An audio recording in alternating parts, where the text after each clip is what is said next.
Shevaun Haviland is the Director General of the British Chambers of Commerce, and she joins us now. It is good to see you. I can only imagine the uncertainty swirling in the office. I have read your statements online, but can you bring us right up to date on the deal that the UK has on the table at the moment?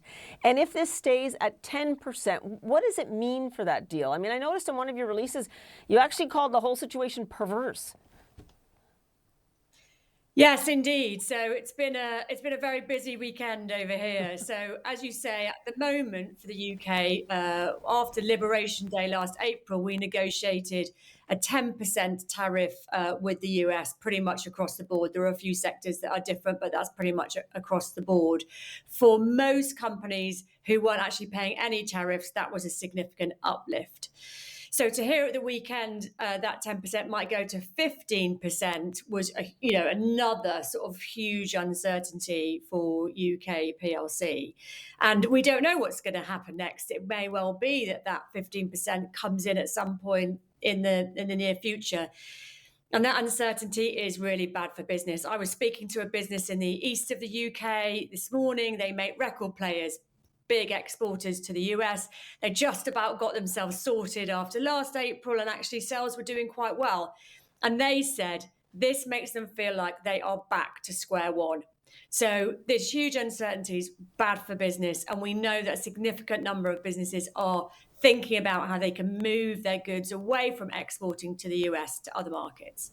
Yeah, which is a stark admission at that point when those markets were the ones that you worked so hard to get in the first place.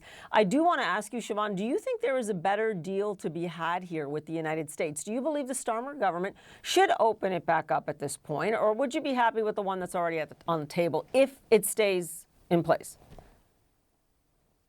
Look, we absolutely have said to the government, you need to keep on negotiating. Let's talk to all our trading partners. Let's talk to the US and see if we can get a better deal, if it's by sector or across the board. Because as I said, the 10% is still worse than we had last February. However, if we can stick with something for a good amount of time, that will help businesses plan ahead. Because if you think about goods you have in production now, this is that you're going to export in a few months' time. This is added uncertainty to the sort of prices that you are going to charge there. And as you said earlier, tariffs are a lose. They're bad for business. They're bad for consumers. They're bad for the global economy. So for the UK government, we've said, keep negotiating with the US government. Talk to Congress, because they're the ones that are going to now be involved in 150 days' time. Look at how you can help UK businesses with export finance, for example, and think about the tariffs that we charge coming in to help alleviate costs for business so they can keep planning ahead. Mm-hmm. A lot of countries are trying this strategy because a lot of them have been hurt, especially when they're in the position of the UK is, of having the US as a large trading partner. Everyone has noticed that Keir Starmer was in China, Mark Carney of Canada was in China, Friedrich Merz of Germany is there now. You talked about that company and expansion. Do you think that is the key, that whether it's the British Chamber or the British government or British businesses, everyone needs to work hard to really diversify trade because the U.S. is no longer really a reliable partner here? I mean, we would say that absolutely anyway. Trade, export is the fastest way to grow your economy. Businesses that export, pay better, stay longer, grow faster.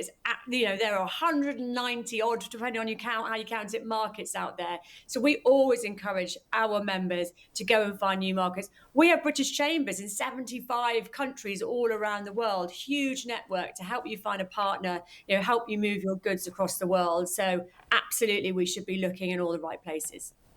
With the government's help. Of course, yeah, it's a partnership. It's a partnership with government, with our embassies all over the world. Let's go and find new trading partners and new trading deals. Okay, Shevaun Haviland, thanks. It's good to have you, and we'll continue to check in. Appreciate it.